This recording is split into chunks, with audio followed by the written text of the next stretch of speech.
Família querida, estamos em uma série de mensagens.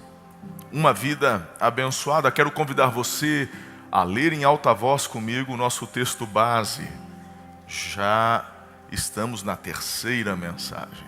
Serão 40 dias. Fique firme no propósito que você mesmo estipulou com o Senhor. Eu tenho certeza que Ele já está ouvindo e o teu coração será muito tocado por essa experiência. Muito bem, bonito, hein? De primeira, em alta voz. Bendito seja o Deus e Pai de nosso Senhor Jesus Cristo, que nos abençoou com todas as bênçãos espirituais nas regiões celestiais em Cristo, porque Deus nos escolheu nele antes da criação do mundo. Ou seja, você é abençoado por Deus e ninguém pode mudar isto. Aleluia! Em Cristo nós temos todas as bênçãos, é o que a palavra está dizendo, não é uma frase de efeito. Não estou repetindo isso só porque quero te agradar, é a palavra. Todas as bênçãos, todas as bênçãos.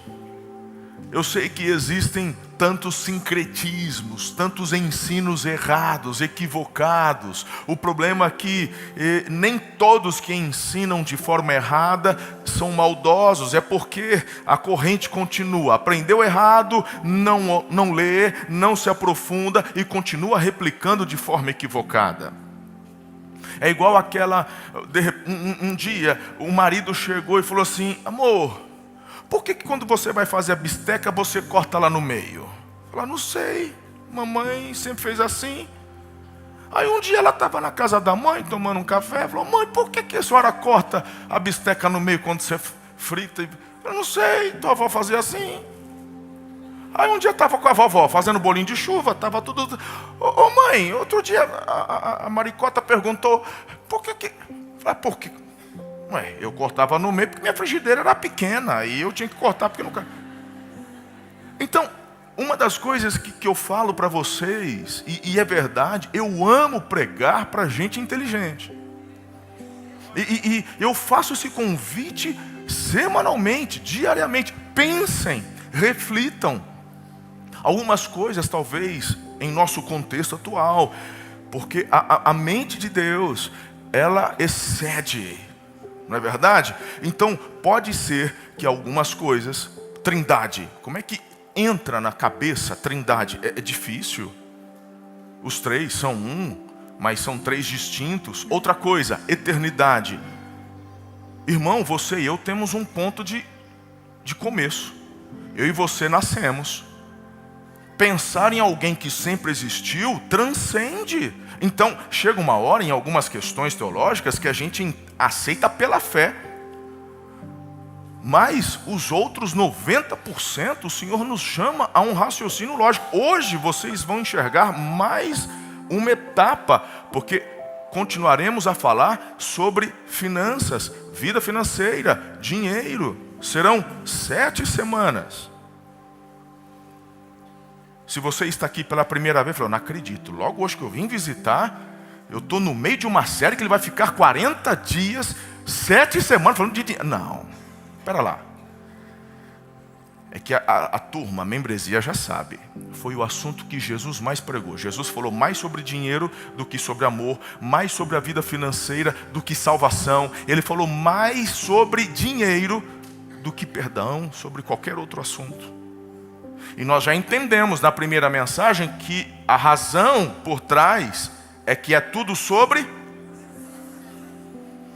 Então, pensar, raciocinar, entender o porquê, isso leva você a um nível de comprometimento que é extraordinário.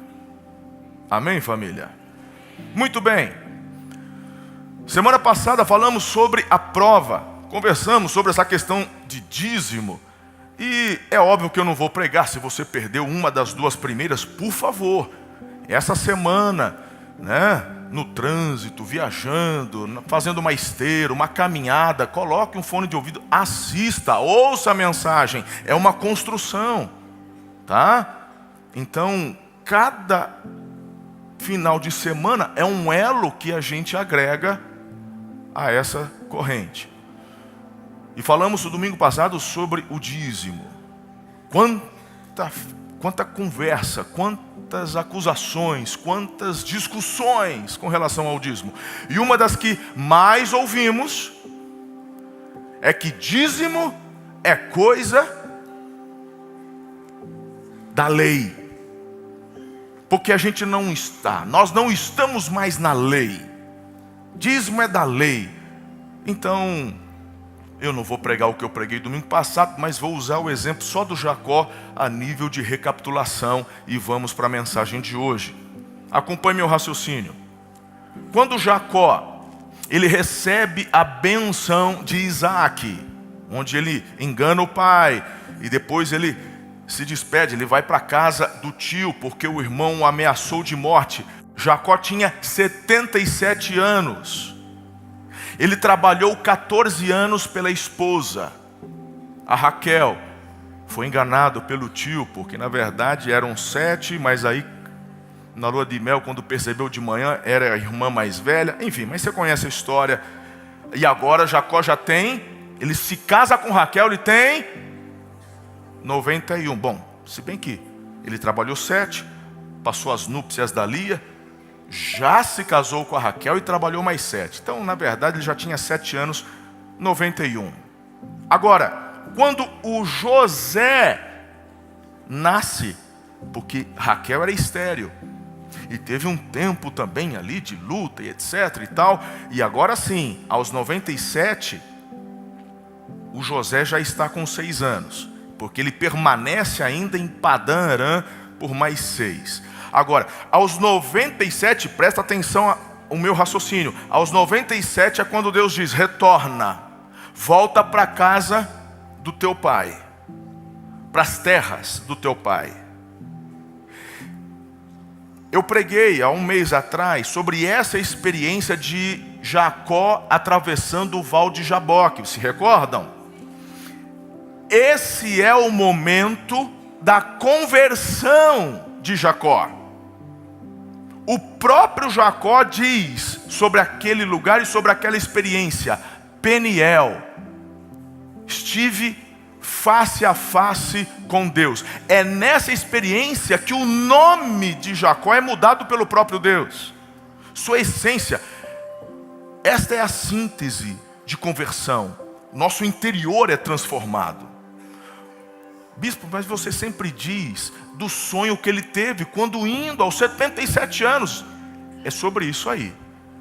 Daqui a pouco a gente conclui nesse ponto. Então, aos 97, ele se converte. O José é vendido pelos irmãos para um grupo de ismaelitas, que em seguida o vende para Potifar no Egito. José tinha 17 anos quando isso aconteceu. Jacó agora 108. O José permanece 22 anos no Egito. Agora Jacó tem 130 quando traz o pai e toda a família para morar no Egito. Estou fazendo um resumão aqui com você. E ali ele permanece 17 anos e morre aos 147 anos. Essa é a vida de Jacó. Aí você diz: não estou entendendo nada. Para que esse monte de número aí, esse monte da idade? Simples. Eu só quero mostrar para você que quando Jacó prometeu entregar e devolver a Deus o seu dízimo, nem convertido ele era.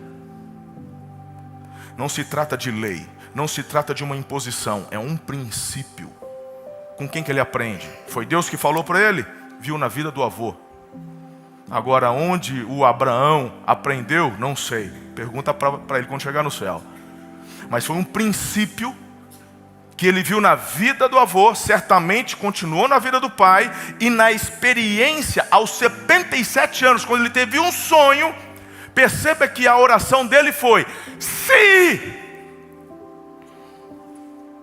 o Senhor for comigo, não me faltar comida. Porque, meu irmão, era uma incógnita. Ele sai sem nada. Eu tiver roupa para vestir. E o Senhor me trouxer de volta. Então o Senhor será o meu Deus e te darei o dízimo de tudo. É só ler, irmão, está lá. Nem convertido ele era. A conversão acontece aos 97. Mas a pergunta que eu faço é, quando ele vai, a única coisa que carregava era um pouco de azeite, que inclusive, naquele ato, derrama sobre a pedra que usou de travesseiro, ofertando a Deus. E como é que ele volta? Filhos, servos, animais. Se você vê a lista dos presentes que ele entrega, que ele manda para o Esaú, você fica, meu irmão, falando, não é possível. Nem era convertido, mas se submeteu a um princípio. E Deus o abençoa. Então, irmão, se você quer entender melhor sobre essa questão, assista o sermão de domingo passado e eu tenho certeza que as suas dúvidas serão respondidas. Hoje eu quero falar com vocês a terceira mensagem sobre outro princípio dentro do mesmo contexto, que é o princípio do primeiro. Jesus declarou em Mateus capítulo 6, verso 33, busquem, pois, em primeiro lugar o reino de Deus e a sua justiça, e todas estas coisas serão acrescentadas a vocês.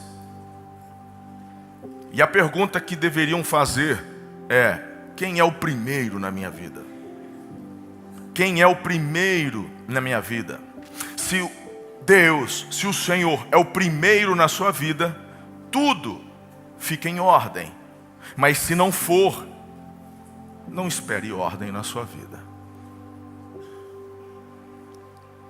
Dentro dessa questão, existem algumas características como o princípio do primogênito. E agora é onde eu chamo você a um raciocínio. Porque percebam como que Deus começa a incutir este princípio no coração do povo dele, desde o início. Acompanhe. Veja só, quero começar com Êxodo, capítulo 13, versos 1 e 2. Sim, aqui Moisés, lei. Disse o Senhor a Moisés, é instrução de Deus para o povo dele, vai ser assim. Consagre a mim todos os primogênitos. O primeiro filho israelita me pertence, não somente entre os homens, mas também entre os animais. Consagre significa escolha, separe, dedique, porque me pertence, diz o Senhor. Simples assim. Verso 12 de capítulo 13 do livro de Êxodo. Separem para o Senhor o primeiro nascido de todo o ventre. Todos os primeiros machos dos seus rebanhos pertencem ao Senhor. A linguagem é muito parecida. Pertencem ao Senhor. O verso 13 do mesmo capítulo. Resgatem com um cordeiro toda a primeira cria dos jumentos, mas não, presta atenção, mas se não quiserem resgatá-la, quebrem-lhe o pescoço. Resgatem também todo primogênito entre os seus filhos. Eu sei, pode parecer um pouco cruel isso daqui, né? Então vamos explicar. Não está fazendo sentido. Como assim? Então, a primeira cria do cordeiro pertence a Deus, sacrificamos ao Senhor. A primeira cria do jumento, ou você pega um cordeiro, sacrifica e resgata o jumento, ou então você quebra o pescoço dele. Lembre que precisamos interpretar a Bíblia no seu contexto histórico, geográfico, linguístico e cultural. Se você quiser aplicar nos dias atuais, não vai fazer o menor sentido. O que está por trás? Qual é a essência? O que Deus quer ensinar? Então encontramos duas categorias aqui. A categoria dos puros, dos animais puros, e a categoria dos impuros. Deus está dizendo, tanto do puro quanto do impuro, o primeiro é meu. Estamos juntos até aqui? Então, eu vou entrar no negócio, eu vou criar ovelha. O Senhor falou, muito bem, vai para cima, você vai prosperar muito. Aí nasce a primeira cria, Deus diz, é meu. Aí a pessoa diz, não, pera lá, deixa eu juntar uns 10. Aí quando tiver uns 10, porque é a primeira, quando tiver uns 10 eu te dou um. Deus está dizendo, não, o primeiro é meu, sacrifique a mim. Uau! Irmão, tem que ter fé para dar o primeiro. Você entrega o primeiro crendo que a bênção virá sobre a tua vida para o segundo, terceiro, quarto e quantos assim forem. O jumento não pode ser sacrificado, é um animal impuro. O assunto é longo, tem explicação teológica, mas hoje não é o dia, não é o momento. Mas o jumento é um meio de locomoção, de transporte. É muito importante. Para fazer mudança, para viajar, eu preciso do jumento. É o carro, é a moto. Eu quero o jumento. Deus está dizendo, o primeiro é meu. Mas eu não posso sacrificar. Simples, você pega o puro e sacrifica pelo impuro. O impuro está resgatado. Pode usar. E se eu não quiser resgatar? Quebra o pescoço. Mata. Não aceito como oferta, mas não é teu. Mas vai matar por quê? Porque é meu. Pertence a mim. Aí você fala, nossa. Não se esqueça que não é Moisés que está dando a ordem. Não é papo de pastor, de bispo. É o Criador do universo. Agora a pergunta que eu faço é, Deus vai fazer o que com o jumento? Deus vai fazer o que com a ovelha? Precisa ele de ovelha? É a mesma pergunta que você tem que fazer. Ele vai fazer o que com o teu dinheiro? Ele precisa do teu dinheiro? Então tem alguma coisa por trás do Senhor estar falando isso. Olha o raciocínio lógico aqui. Se ele não precisa, se foi ele que criou, se tudo é dele, se ele é o Senhor do universo, então se ele está pedindo, não tem a ver com ele, tem a ver comigo. E aí a gente aprendeu isso já no primeiro sermão. É tudo sobre o coração. É o teste. Aí é o segundo sermão. Tudo no Velho Testamento, todos os detalhes, desde o tabernáculo e instruções como essa, são sombras do que há de acontecer e vir no Novo Testamento. Nada é por acaso. Nada. Vou fazer uma pergunta para você. Dentro deste assunto de puro e impuro, como é que você nasceu? Você nasceu puro? Não, nascemos impuros. Impuros. Estou ouvindo o chorinho de nenezinha aqui. Como é que o senhor pode? Como é que o senhor tem coragem de falar que um pinguinho de gente desse nasce impuro? Olha aqui, ó. Está bem na minha frente aqui. Você me quebra, filha. Eu com a minha netinha lá me esperando, né? Você me quebra. Coisa mais linda. Enfim, me concentrar. Ontem à noite eu saí daqui, fui para lá. Eu e o Xandão somos os avós. A gente tem que enrolar pelo menos 1 quilo de pano em volta, porque ela se perde, é muito braço, né? É um pinguinho, ela vai crescer ainda. Mas aí, como é que pode olhar para essa coisinha mais linda e falar impuro? A gente está falando da essência. A gente está falando, isso aqui é teologia. Nós fomos, o Adão e a Eva, eles foram criados perfeitos, mas escolheram se distanciar. Quando o pecado entra, essa natureza pecaminosa é perpetuada através do nascimento. O próprio Davi diz, em pecado me concebeu minha mãe. Nascemos com uma natureza pecaminosa. Ou seja, nós nascemos puros ou nascemos impuros? Não é que, por favor, não estou te chamando de jumento. É que é o exemplo aqui do texto. Nem eu sou e nem você. Mas nascemos impuros. Ok? Qual foi o único? Porque Adão e Eva foram criados, eles não nasceram. Adão e Eva foram criados. Qual foi o único que nasceu puro? Jesus. E como é que você e eu nos tornamos justos? O puro Jesus morrendo pelo impuro. É forte isso, não é?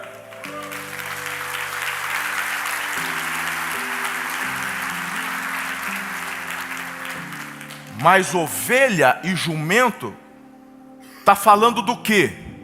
Contexto histórico, geográfico, linguístico e cultural. É sobre o quê? É sobre salvação? Qual é o assunto? Finanças.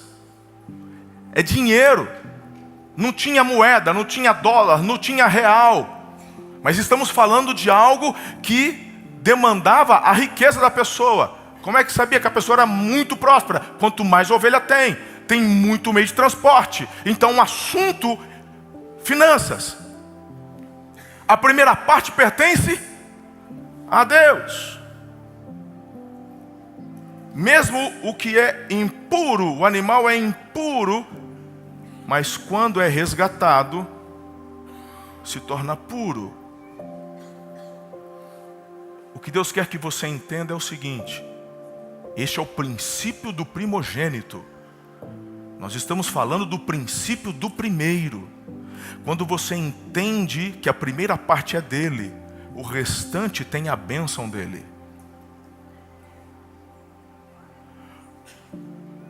A primeira parte do meu salário e do seu salário não pode ser do banco. Não é do financiamento. Não é da gasolina. Porque o banco não tem poder de abençoar o restante. Mas quando você entrega ao Senhor a primeira parte, os outros 90 são abençoados por Ele. Isso é fé. Eu creio.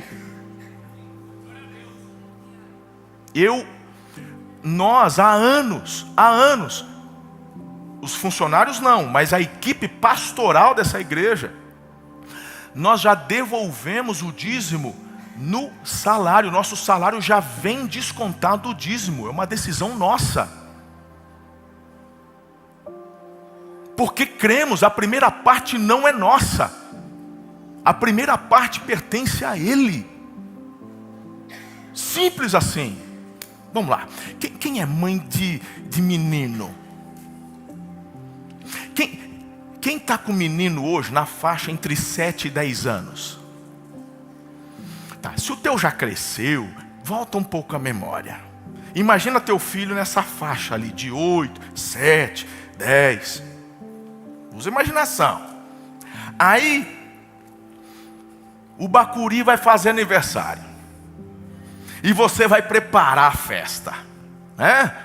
Então, a mãe está toda animada. Meu menino vai fazer aniversário, vai fazer 8 anos, e você está empolgada, porque enfim você vai conseguir fazer a festa temática dos sonhos dele, que é do Homem-Aranha, e você compra a fantasia do Homem-Aranha, e aí você faz o bolo, e encomenda aquele negócio que põe em cima do bolo, que é a foto do Homem-Aranha, e você faz convite, você faz tudo manual, você mesmo enche as bexigas, enfeita, e convite para os amiguinhos da escola, para os amiguinhos da igreja, os vizinhos, os priminhos. Chegou o dia, sábado à tarde, a criançada está lá fazendo aquela festa, e você, mãe, óbvio, está se desdobrando. Você corre para lá, corre para cá, tenta vigiar de longe, e todas as etapas, né? Você contratou o Homem-Aranha para aparecer no meio da festa, para fazer mágica e brincar, está todo mundo feliz, até chegar a hora, que é a hora mais importante.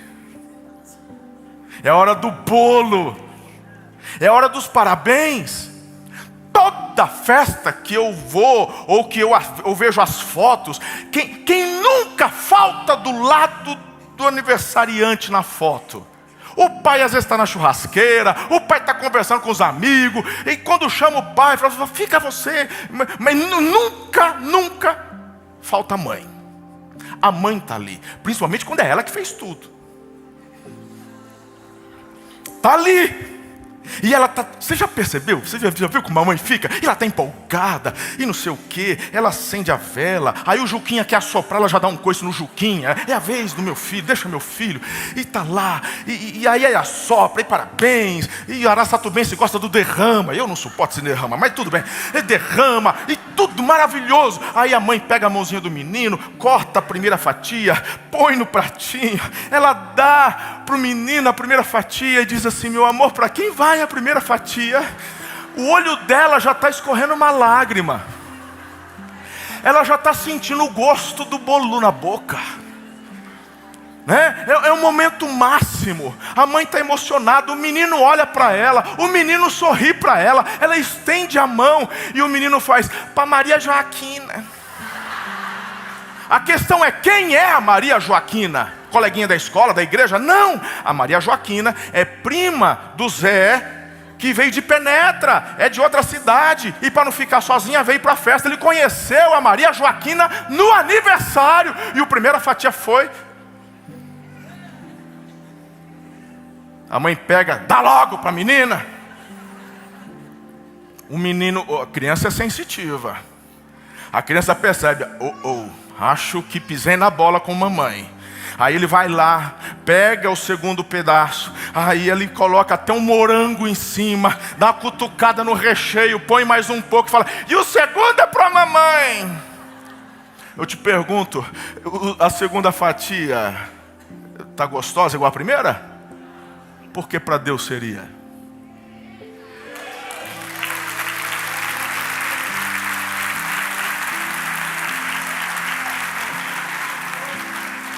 Você percebeu que às vezes a segunda fatia pode ter mais recheio, a segunda fatia pode ter morango, mas não é sobre quantidade. Deus não precisa de bolo, tampouco precisa do seu dinheiro, é sobre o coração. Por isso, você guardar e aprender a importância deste princípio é o primeiro. É necessário fé para isso, família. A primeira porção tem a redenção. É a porção redentora. Uau! Veja só, eu quero trazer ainda um segundo princípio, que é o princípio dos primeiros frutos. E esses princípios foi Deus ensinando o seu povo. Qual é o desejo de Deus para com o povo de Israel? Vê-los escravos ou vê-los prosperar? Eu quero te chamar, antes de compartilhar o princípio dos primeiros frutos, pense comigo. Eu sei, irmão, a gente assiste ainda assistimos muitas coisas erradas no que diz respeito à igreja, vida financeira na televisão. Eu sei disso. Razão pela qual eu, nas primeiras mensagens, pedi perdão por ficar tanto tempo sem ensinar isso a vocês. Por orgulho de não querer ser comparado com os vendilhões. Eu sei que tem muita coisa errada. Mas a pergunta é, a quem interessa fazer com que você não conheça tais princípios, se Deus, quando olhamos para a história de instrução dele para com o povo dele, traz tanta riqueza de detalhes com relação a estes princípios? A quem interessa fazer de você alguém totalmente alheio? Porque princípio eu já te ensinei. Princípio, se você quebra o princípio quebra você. Não tem como obter um resultado diferente. Daqui a pouco eu vou te dar uma experiência muito forte que vai selar isso no teu coração. Sobre Caim. Mas segura. Eu já trouxe a informação de que no Brasil mais de 80% dos brasileiros estão endividados. Há um dado científico, um artigo realizado por psicólogos e psiquiatras. Isso está registrado, é um artigo científico. Pegaram pessoas, fizeram um estudo de caso e tal. 2 pessoas fizeram um teste de QI, são equivalentes, vida equivalentes, moram na mesma vizinhança e tal. Fizeram as pesquisas. Bem, um deles, com grande dificuldade financeira. E nessa dificuldade financeira, aquela preocupação, como é que eu pago essa conta amanhã? E o cartão de crédito, e o especial, né, em juros em cima de juros, e tal, e assim, sabe, tentando apagar a fogueira todo dia, preocupado com dinheiro, e não tem dinheiro, e endividado, e é tanta coisa. Meu irmão, a pesquisa mostra que essa pessoa teve uma diminuição de 14 pontos no teste de QI. Você sabe o que é 14? Porque se você não sabe, a classificação não é 1 milhão. Não. A classificação ali hoje, infelizmente, a média do QI do brasileiro é muito baixa. Por uma série de razões. Mas vamos deixar isso para um outro dia. Mas um brasileiro médio hoje aí vai estar nos 87 pontos, 90 pontos. O mais espertinho chega a 100. O Einstein não chegou a 200, tá? Só para você ter um parâmetro aí. Perder 14 pontos. E é nessa hora, com teu QI diminuído por conta dessa pressão, que você tem que pensar em estratégias para sair do buraco. Você, meu irmão, já começa perdendo. E aí você olha às vezes para o rico e diz: porque no Brasil o rico fica cada vez mais rico. Para com essa síndrome de vira-lata. Porque, meu irmão, isso é neurociência. E você quer colocar a culpa em todo mundo. Você quer colocar a culpa no governo. Você quer colocar a culpa em todo mundo. E não é, irmão. Começa com a tua mentalidade.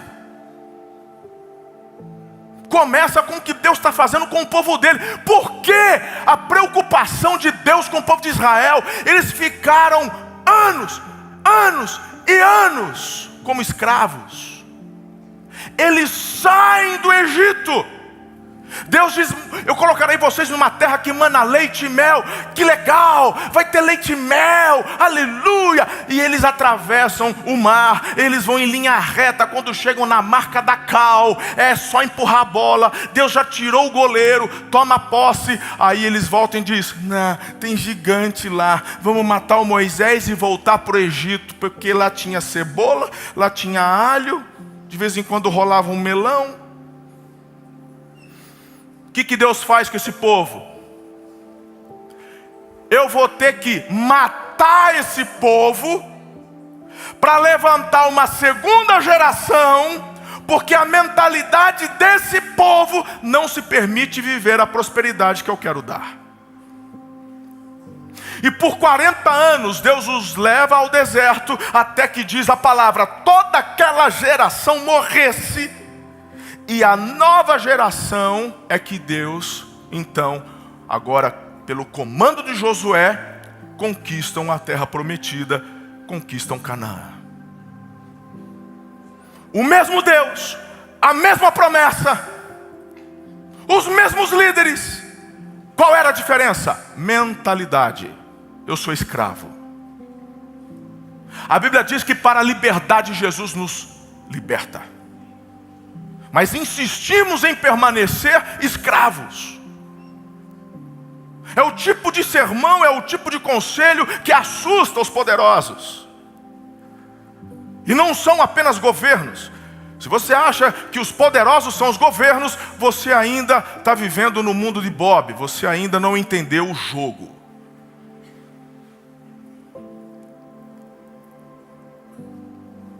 Adivinha?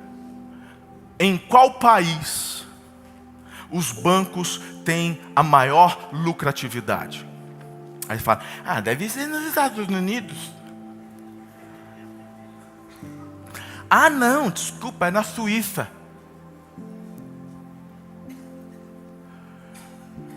Os bancos detêm os maiores lucros. Adivinhe você? No Brasil. Alô você. Somos campeões nisso. Agora, sabe por quê? Vou te ajudar a pensar. Lembra da introdução? Estou te chamando a pensar. Quem é que quer manter você? Porque quando um pastor se dispõe a ensinar sobre mentalidade próspera, quando eu trago mensagens, quando eu aponto princípios, é mais fácil falar: porque ele é interesseiro, ele quer alguma coisa por trás. Porque esse pastor aí deve ser ladrão. Você viu o carro dele? Você viu onde ele mora? Você viu não sei o quê? Você viu as fotos do dia? Ele estava lá viajando. Então, é mais fácil. Tudo bem. Mas acompanhe meu raciocínio. Vamos supor que você tenha 10 mil reais. É um dinheiro que você juntou dos seus salários. E aí você fala: eu preciso fazer esses 10 mil reais render. Porque o meu salário é o suficiente, porque o princípio da prosperidade, presta atenção, pega essa. Você só vai prosperar se viver com menos do que você ganha, ponto final. O resto é loteria. Por isso que tem 80% da nação endividada. Volta aqui. Então, eu tenho meu salário, eu vivo com meu salário, todo dia sobra um pouquinho, e eu já juntei 10 mil, o que eu faço? Eu vou lá no banco.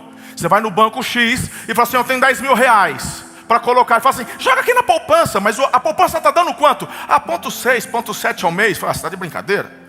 É o que temos para hoje. Aí você deixa lá. Então esse é um ativo. É um ativo que está rendendo a você 0,6% ao mês. Quanto que a poupança está dando hoje? Ele é 0 ao ano. 12%, 13%. Não chega a isso. Não ganha nem da inflação. Correto? Mas aí, tudo bem. Existem as rendas fixas. Você que não é muito aventureiro, não gosta das variáveis. Então, mas você, tendo uma boa influência no banco, você consegue hoje até 1,1, 1,14. Se for um bom milionário, 1,2. E aí esse dinheiro vai render para você 14% ao ano. Então o banco pegou os seus 10 mil, ele não está guardando o seu dinheiro, meu lindo. Porque se for para guardar, deixa no colchão. Ele está pegando o seu dinheiro e vai trabalhar com o seu dinheiro. Ele está te pagando 0,6, mas ele vai emprestar para o outro. E aqui está a grande questão. Os países desenvolvidos, a disparidade entre o que ele te devolve e o que ele te empresta não é tão distante. 5, 6, 7 pontos percentuais. Mas no Brasil, vamos para o cheque especial. Quanto de juros no cheque especial? Se você entrar hoje no cheque especial e você só for pagar daqui a um ano, você vai pagar uns juros de quase 500%. Só no Brasil é desse jeito. E como é que o brasileiro está? Igual vocês me ouvindo pregar, quietinho, calado. É a vida, né? A mentalidade de escravo. E aí, quem que está por trás? Porque tem gente que acha que quem soltou o Lula foi o STF. Até hoje. O STF foi mais uma arma de manobra, mais uma ferramenta. A quem interessa, irmão, juros altos. Quem quer... Se você tem 20 mil guardado, você não interessa para o banco. O banco não quer nem saber de você. A quem interessa aprovar bets e jogos de aposta no Brasil? A quem interessa? A quem interessa ver o povo endividado? Porque você é lucro quando você deve. Porque quando você deve, você vai buscar dinheiro. E quando você busca dinheiro num banco, ele vai te emprestar a 400% ao ano, a 200% ao ano, a 500% no ano. Aí você divide o teu carro em 80 vezes. E o banco já sabe que ele vai tomar o teu carro, porque você não vai aguentar pagar. Mas ele não está nem aí com você. Ele te dá o aval. Ele te autoriza. Porque sabe que você vai pagar das 60 parcelas. Nem sei se está dividindo em 60 ainda. Divide? Parabéns para você que está dividindo um carro em 60 vezes. Você é incrível. Você está comprando 3, 4 carros de uma vez só, levando um. Aí você reclama do rico que só prospera, porque o rico enxerga isso e não cai nessa cilada. Ele compra à vista.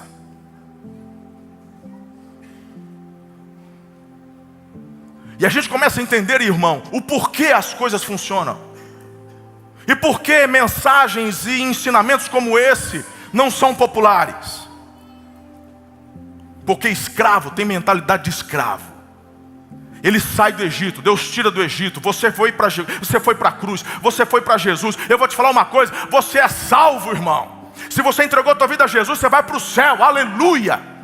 Mas Deus quer dar a você uma vida plena. E como é que você pode viver uma vida plena se você está preocupado com o que vai comer amanhã? Se você está preocupado se vai ter dinheiro para pagar amanhã, e juros em cima de juros, e o teu nome sujo no Serasa já tem décadas. Você entregou a tua vida a Jesus há 10 anos, e durante esses 10 anos você não deu um passo na direção da prosperidade. Continua atolado. Vai para o céu, mas está vivendo um inferno na terra. Que pai que deseja isso? Tem alguma coisa errada, irmão, com relação à tua salvação, porque eu não estou dizendo que você vai para o inferno, não, pelo amor de Deus, não é isso não, você vai para o céu, Jesus te salva, mas Ele quer que você tenha aqui, uma vida plena e uma vida abundante. E para isso você tem que ouvir os princípios, aplicar os princípios. Aí o problema é que você escuta uma mensagem dessa, do domingo passado, vai fazer os 40 dias, e está achando que vai chegar um anjo com um saco de ouro para te pagar as contas. É um processo. Você levou uma vida gastando mais do que ganhava. Você levou uma vida dando vazão para os seus desejos e para a tua carne, tomando decisões erradas e equivocadas. Agora é a hora, irmão. Se você está ouvindo Deus e devolvendo para Ele a primeira parte, continue ouvindo Deus para o que fazer com os outros 90. Porque o X está aqui, o ápice está aqui. O que eu faço com os 90 que ficam na minha mão? Se Ele não quer me tomar, se Ele não quer me extorquir, se Ele não quer me empobrecer, então o que eu faço com esses 90? Ouça a voz do Espírito. Por isso que essa mensagem é tão espiritual. O que é ensinado por aí é barganha. Quer que eu faça um correntão? Eu faço, irmão, fácil. Não preciso estudar, não preciso me debruçar e nem vou apanhar. Eu faço a corrente da prosperidade, 7 semanas, 40 dias. Cada semana traz um ofertão. Vende teu carro, divide em 7 ofertas, traz no altar de Deus, e você vai ver Deus fazendo algo.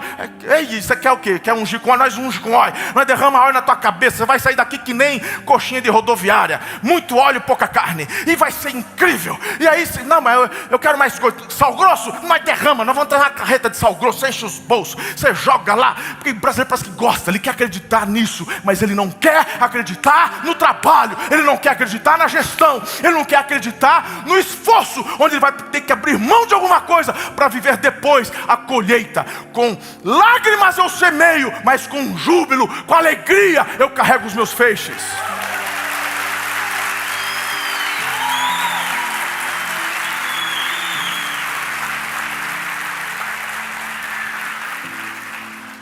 Para de reclamar de quem está rico e celebra quem está próspero. Porque você atrai o que você abençoa.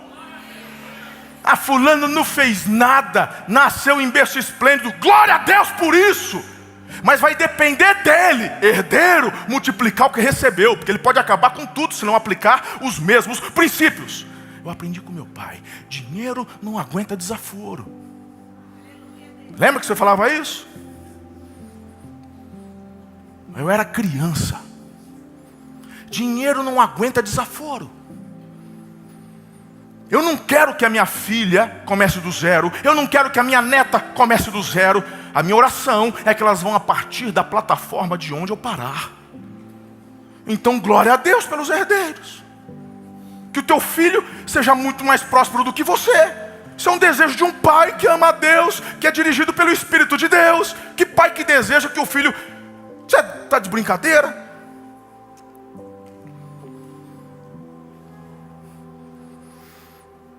Vou te dar um último dado.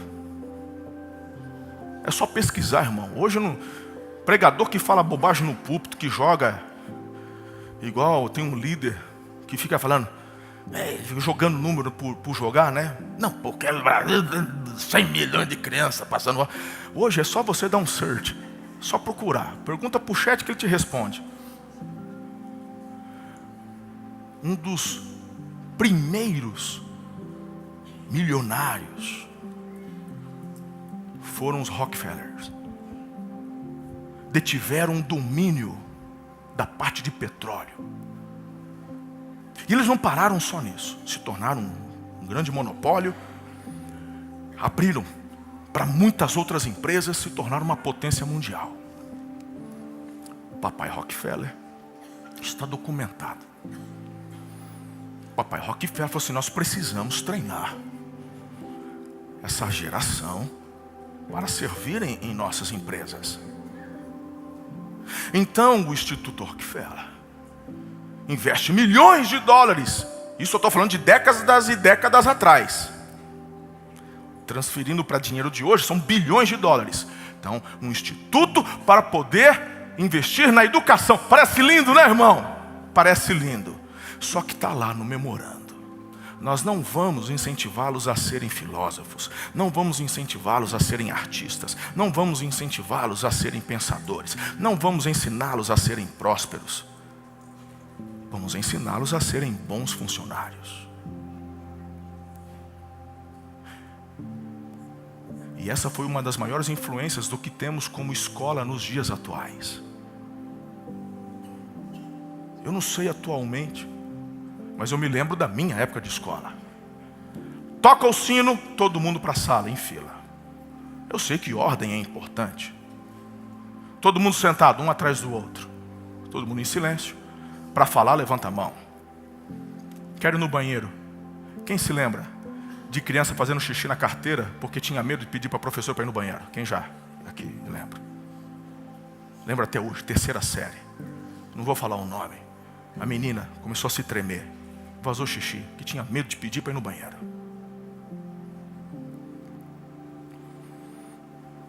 Bate, vai pro recreio. Tá? Ó, só siga a ordem. Isso foi idealizado há décadas e décadas atrás por um trilhardário americano. E essa ideia passa e é efetivada até hoje.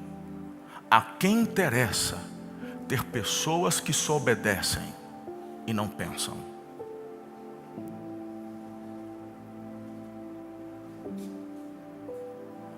Foi para a liberdade que Jesus te libertou. Você não compra Deus, você não compra o favor de Deus, você já é abençoado em Jesus, mas você é fruto das suas semeaduras. O obediente multiplica.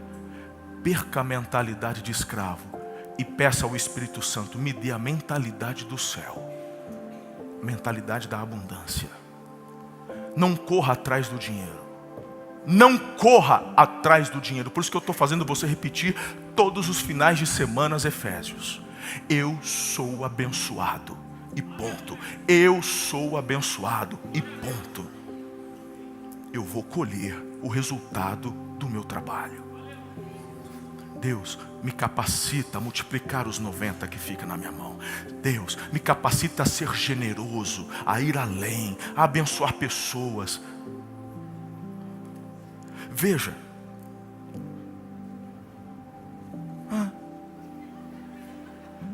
Que hora que é o jogo do Brasil? Tem muito tempo ainda, pera lá.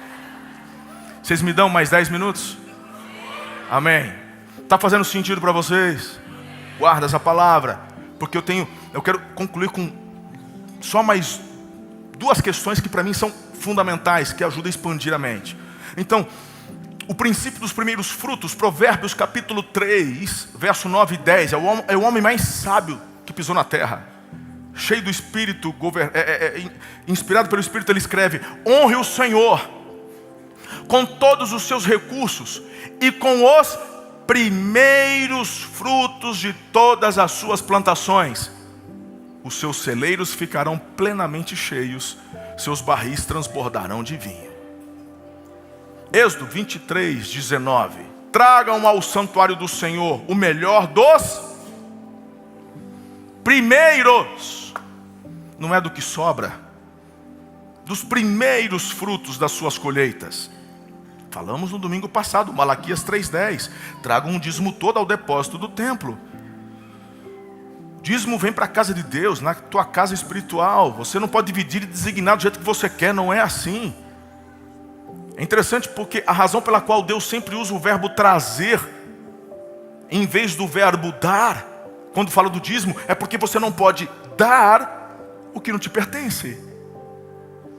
Ninguém paga dízimo. Devolvemos o dízimo. Com relação ao dízimo, nós só temos 2 opções. A primeira é trazer, devolver. A segunda é roubar. E não discuta comigo, vai discutir com Deus, porque é Ele quem está dizendo. Vocês me roubais e perguntam no quê? Ele diz: nos dízimos, nas ofertas. Não vem discutir comigo. Isso é um problema seu com Deus. Agora, perceba o nível de comprometimento que Deus tem com esse princípio. Lembra que eu falei do Josué? Ele vai conquistar Canaã, sim ou não?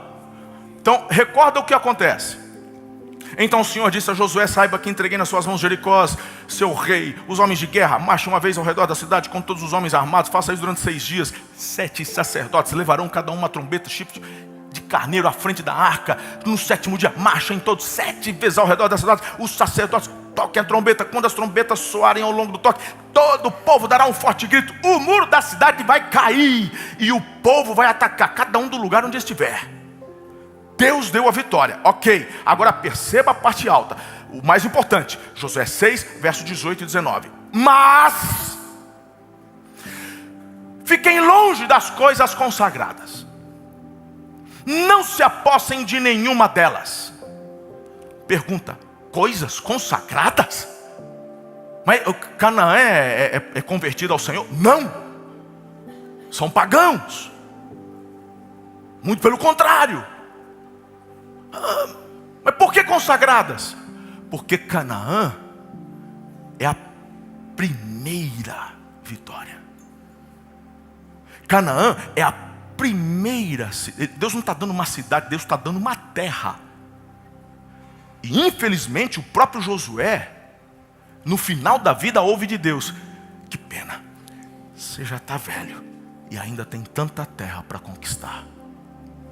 O fato de Deus querer te prosperar não significa que Ele vai fazer por você o que a tarefa tua fazer. Às vezes nos contentamos só com Canaã. E Deus quer te levar a avançar e multiplicar. Porque não tem a ver só com você. Tem a ver com outros que Deus quer abençoar por intermédio da sua vida. Eu já ouvi isso de muitos empresários. Não, eu não vou investir mais não. Tá bom, o que eu tenho já dá para sobreviver. Ixi, eu estou até pensando em vender e só viver de juros aqui. Sério? Que mentalidade egoísta. Se a tua empresa cresce, tu vai ter que preparar um gerente. Tu vai ter que dar bons salários para outros, levantar líderes, ampliar. Essa é a visão do reino, abençoar pessoas. Então Deus está dizendo que os despojos de Canaã, coisas consagradas, não se apossem de nenhuma delas, para que não sejam destruídos. Do contrário, trarão destruição e desgraça ao acampamento de Israel. Toda a prata, todo o ouro e todos os utensílios de bronze e de ferro são sagrados. Perceberam? Pertencem ao e deverão ser levados ao tesouro. Deus não manda um anjo recolher, porque não é sobre ele acumular, se ele é dono de tudo. Eu fico imaginando Deus do céu olhando as jazidas que Ele mesmo colocou na terra, para não chegar nem perto ainda. Chegar nem perto. Então tem a ver com o teu coração. Deus está dizendo, não é para pegar, porque a primeira parte é minha, é um princípio. Mantém seu coração alinhado. Aí eu não vou, por conta do tempo, o Acã, né? O Acã vai lá, pega escondido, sem ninguém ver. Mas como é que você foge do El Roi? Deus vê. Eles mandam um destacamento, uma coisinha, Ai, chamado na cidadezinha, Ai. Vai lá conquistar Ai, que está pertinho. Perderam. Não teve relato de uma morte de um israelita em Canaã, mas voltam de Ai com derrota. Por quê? Deus viu. O que aconteceu? Aí Deus fala, vocês me roubaram. Eu não falei que é consagrado? É um princípio que não pode ser quebrado. Concluo falando de uma experiência no Gênesis. Antes da lei. Antes da lei. Capítulo 4 de Gênesis, verso 2. Voltou a dar à luz desta vez Abel, irmão dele, está falando da Eva. Abel tornou-se pastor de ovelhas e Caim agricultor. Passado algum tempo, Caim trouxe do fruto da terra uma oferta ao Senhor. Abel, por sua vez, trouxe das partes gordas das primeiras crias do seu rebanho. O Senhor aceitou com agrado Abel, sua oferta, mas não aceitou Caim e sua oferta. Por isso Caim se enfureceu e o seu rosto se transtornou. Para ganhar tempo,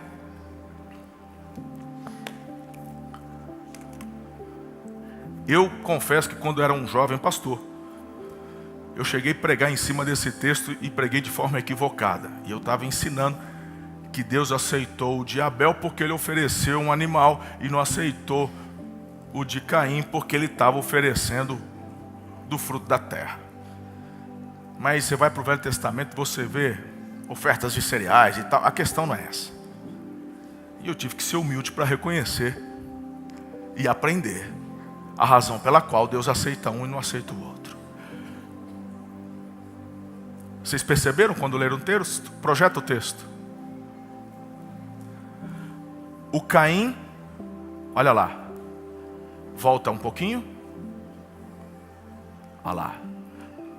Verso 3. O que está escrito ali? Ok, tem aí já. Esse passado algum tempo não é do nascimento. Caim agricultor, ponto final. Passado um tempo ele traz do que tem. Agora dá um ponto para frente. Verso 4. Abel, por sua vez, perceba, quando diz por sua vez, ele já vem. Isso aqui é uma interpretação lógica de literatura, não é nem hermenêutica e exegética. Interpretação lógica. Por sua vez, ou seja, já traz o contraponto da frase anterior. Um traz depois de um tempo. Em contrapartida, este traz das primeiras. Percebe o princípio? Deus aceita qual? O primeiro. A primeira fatia dele. Agora sabe o que mais me toca? E eu concluo. A Sem Música pode entrar. Se você continuar a ler em casa depois, Deus vai até o Caim. Porque a impressão, e talvez até o que alguns líderes ensinam, é que Deus está bravo com você, Deus vai te castigar, Deus vai te amaldiçoar. Não, irmão. É que você está fora do princípio. Deus vai até o Caim e diz: por que teu semblante está assim? Perceba que não é uma pergunta para saber, é uma pergunta para tocar. Deus vem. Ele não está irado com Caim. Ele ama Caim. Diz: por que teu semblante está caído? E uma das frases mais incríveis, ela ecoa dentro de mim há décadas e décadas, quando pela primeira vez eu entendi. Se fizeres, se procederes do jeito certo, você sabe que eu vou aceitar. E aqui está o ponto. A gente sabe que o Caim não se quebrantou. Irmão, Deus não vai recuar porque você está bravo. Talvez você desenvolveu essa habilidade de conseguir as coisas no grito.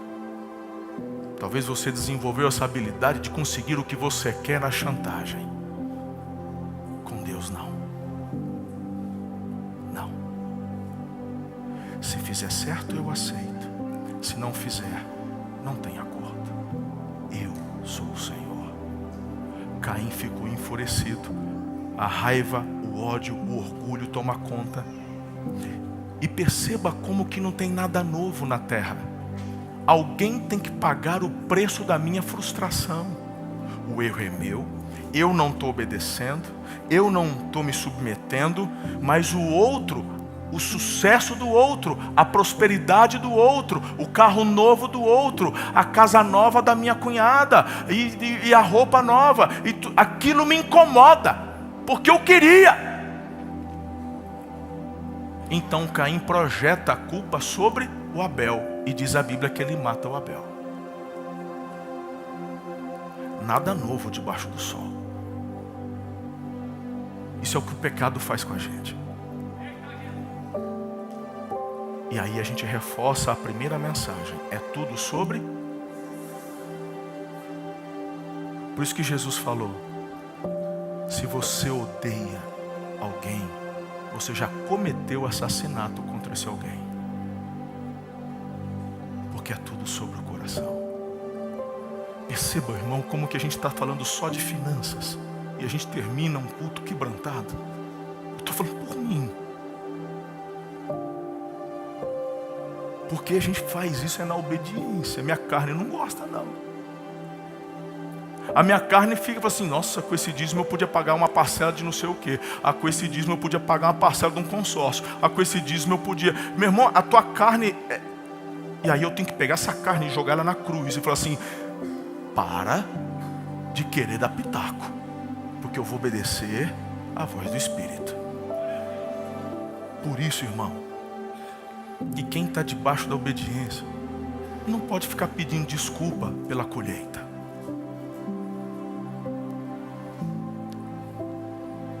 Por isso que eu celebro tuas vitórias. E por isso que você deveria celebrar as vitórias dos seus irmãos. Agora, se porventura você se encontra dentro destes 80% brasileiros que estão endividados, você vai para o céu. Você já creu em Jesus, mas está vivendo, está na hora de mudar isso. Bispo, quanto tempo leva? Não sei. Eu só sei que Deus diz, fazei prova de mim. Busque ajuda. Você está numa casa, você está numa família. Eu tenho pastores capacitados. Não são todos que têm a capacidade de te aconselhar nessa área, mas eu tenho vários aqui que podem. Nós temos outros irmãos, líderes que não são pastores, mas são empresários bem-sucedidos. Eu tenho um grupo, eu dou mentoria a empresários. Eu posso muito bem pedir para alguns deles te aconselhar, ouvir a tua história. Agora, não vem buscar ajuda pensando que a gente vai dar dinheiro para você. Porque não é assim que Deus faz. Você só tem que obedecer e dar os passos que precisam ser dados. Tudo começa com quebrantamento e arrependimento. Eu falo, a partir de hoje, não dou do que sobra. A primeira parte é dele. Coloque-se em pé, vamos orar.